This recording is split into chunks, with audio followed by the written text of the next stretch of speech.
Всем привет! Сегодняшний обзор посвящен друиду.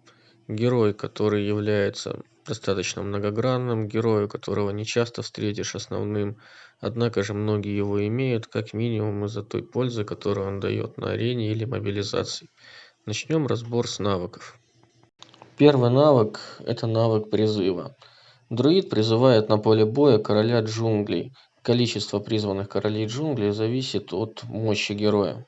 Навык достаточно хорош, так как при против равных дает вам возможность сражаться 6 стаками против 5.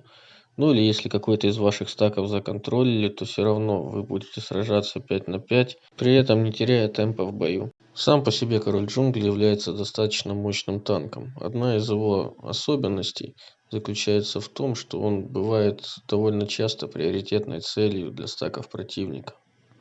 Обладает король джунглей 4 навыками. Первые 2 навыка они полностью идентичны юнитам Б-ранга Урсам. Это возможность нанести двойной удар и повышенное здоровье. Третий навык тоже достаточно хороший. Навык контроля дает возможность нанести повышенный урон в размере 120% и опутать противника на один ход. Не дать ему возможность совершить движение, но при этом противник может атаковать. Последний навык короля джунглей, скорее всего, является причиной того, что друид сам по себе герой не очень популярный. Данный навык связывает короля джунглей со всеми вашими стаками, и все стаки получают урон, который получает король джунглей, за некоторыми исключениями. Первое исключение заключается в том, что король джунглей не распределяет урон, который получает от атакующей магии и навыков зверей. Вторым исключением является то, что когда король джунглей атакует стаки, которые возвращают урон, например, демонов или снежных королев, то урон, который возвращают эти войска, также не распределяется между войсками друида. И третий случай, в котором урон, получаемый королем джунглей, не распределяется между войсками друида, это когда ему наносят смертельный урон. Король джунглей погибает, и урон также не распределится.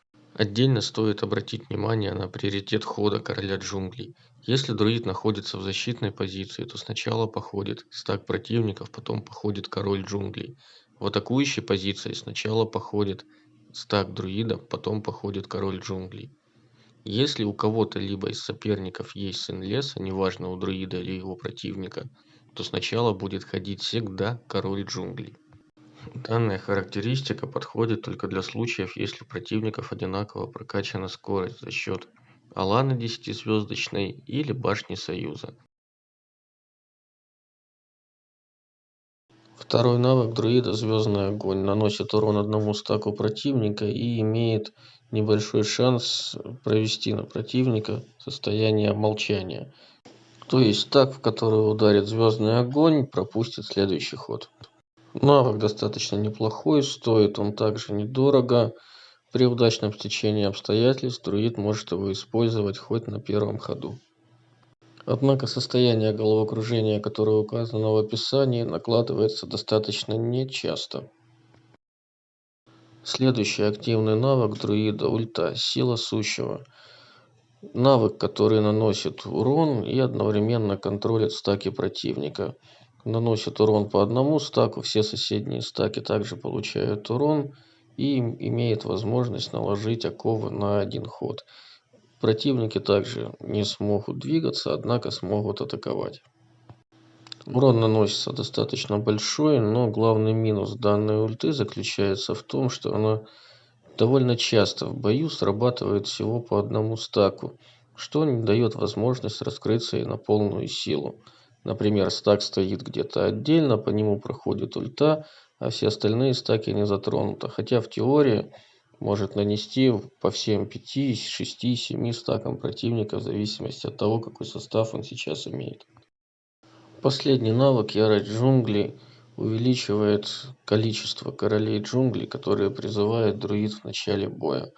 Что касается приоритета прокачки навыка, то естественно первым стоит качать навык, который касается призыва королей джунглей. Не забываем, что он также контрит те навыки, которые накладывают на нас маг, панда, архангел и дает возможность нам избежать их влияния. Вторым следует прокачивать ульту, потом звездный огонь Ну и навык, который дается после пробуждения, прокачивать лучше в последнюю очередь. Уникальный талант друида – это искусство уклонения. Дает шанс уклониться от атак дальнего боя. Ну, само собой, это делает друида достаточно хорошим героем против тех героев, которые используют войска дальнего боя.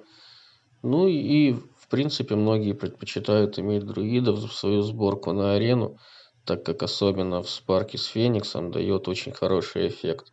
Талант Феникса дает уклонение от ближнего боя, друид от дальнего, и в целом часть атак по вам просто не проходит. Что касается талантов, которые подходят друиду, тут тоже в принципе все традиционно. Искусство харизмы повышает возможность походить вашим войскам 2 раза. Абсолютно на всех войсках полезно. Ну, особенно круто смотрится на мишках, когда они бьют по 3-4 раза за один ход. Искусство удачи также даст вам возможность нанесения повышенного урона. Поскольку со старта друид имеет 6 стаков, и если хотя бы половина из этих 6 стаков нанесет повышенный урон, то это приблизит, скорее всего, вашу победу. Силу магии также можно качать, целых 2 атакующих навыка. Магии друид бьет много, она недорогая. Искусство сопротивления дает процент невосприимчивости к магическому урону. Также подходит абсолютно всем героям, друиду тоже. Если поймали, то не надо сбрасывать. Лидерка будет полезна, так как от мощи зависит количество призываемых королей джунглей. Чем больше войск, тем больше мощи, больше королей. А это одно из главных преимуществ друида. Искусство силы повышает урон, который наносят ваши войска. Также рекомендуется к тому, чтобы его выловить и прокачать. Искусство молчания сам по себе является топовым талантом, дает шанс, что стаки вашего противника пропустят ход. Эрозия также будет полезна друиду. 2 атакующих навыка, если у противника будет сопротивление, даст возможность это сопротивление проигнорировать. Бронебой будет являться талантом достаточно сомнительным. Смотрите сами, если вдруг вы считаете, что у вас пониженная атака и вдруг вы не пробьете броню противника, то, конечно, его стоит вкачать. Но лучше раскачивать основные статы. Снижение урона добавит выживаемости, будет полезно, когда атакуют короля джунглей. Меньше получит урона король джунглей, меньше пострадают все остальные стаки. Подстрекательство, безусловно, будет полезно как всем остальным героям, так и друиду. Призывной мишка сможет чаще атаковать 2 раза. Войска будут чаще использовать свои уникальные навыки. Друид позиционируется как герой баланса, однако же имеет повышенные показатели физической и магической защиты. Сразу стоит заметить, что это не говорит о том, что друид себя плохо чувствует в атаке. В атаке он достаточно хорош, как в игре через маг, так и в игре через физ. Но если сравнивать с самым популярным балансным героем пандой, то разница налицо. У панды атака и защита идет приблизительно вровень, но друид сдвинут больше в сторону защиты. Наверное, самым полезным питомцем для друида будет король драконов. Помним, что когда король джунглей получает урон, также урон получают и остальные стаки. И когда вы играете против светлых, то это даст вам возможность восстановить ваши стаки, и тогда друид может стать практически неубиваемым. Также полезным питомцем будет сын леса, в первую очередь из-за того, что навыком дает скорость вашим стакам. Король джунглей и так ходит первым, а если еще 2 стака сходят вперед противника, то когда противник начнет ход, у него будет уже половинчатые стаки, ему будет очень сложно выиграть. Девятихвостый лис даст большую вероятность снять дебаф с какого-либо из ваших стаков и добавит атаки. Кирин питомец, который будет полезен абсолютно любому герою. Друид в данном случае не является исключением. По пробуждению друид относится к стихии земли, что говорит о том, что он получает больше урона от некромантов, спартанцев, варваров, но при этом наносит больше таким героям, как наставница Рафия, архангел и завоеватель. Уникальный предмет друида, который качается за зеленые слитки и дается после 2-го предвождения, медвежий дух. увеличивает уровень призываемых королей джунглей. На первом уровне поднимает 1, на шестом уровне поднимает 2, потом имеет смысл качать только для добавления харизмы. И если вы выбрали друида как основного героя, то, конечно же, рекомендуется как можно быстрее дотянуть это оружие до 6 уровня для того, чтобы усилить королей джунглей. При выборе играть через друида в первую очередь по снаряжению лорда рекомендуется словить на него 5 оружие, длинный меч, который усилит статы самого героя. Одним из самых популярных сетапов по снаряжению лорда для друида является игра через Урс. Для этого рекомендуется собирать чертежи берсерка, в первую очередь амулет и кольцо, и 6 шлем на Урс. Вариант игры через сет багрянца также рассматривается, однако тут может быть конфликт между геройской вещью и 6 оружием на темных коней.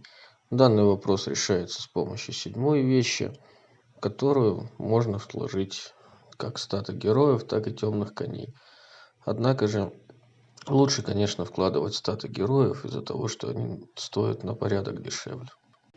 При игре через магов возникает такой же конфликт. 6 меч на магов конфликтует с 5 вещью на героя.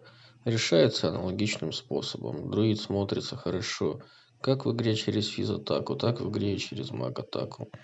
Особенно для магов будет приятным, что есть сразу встроенный танк в виде короля джунглей. Но при этом стаки будут понижаться, когда король джунглей будет получать урон. В заключение хотелось бы сказать, что герой является достаточно мощным. К сожалению, на начальных этапах игры многих отталкивает от игры друидом именно то, что король джунглей получает урон и распределяет их по остальным стакам. Но данную ситуацию можно обернуть и в плюс. В частности, хорошим является то, что многие стаки противника собираются на короля джунглей. Также положительной чертой является то, что друид может себя раскрыть при игре абсолютно через любой вид войск. На этом сегодняшний обзор закончен. Обязательно пишите в комментариях обзоры, на какие события, явления игры вы хотели бы увидеть в дальнейшем. Всего доброго.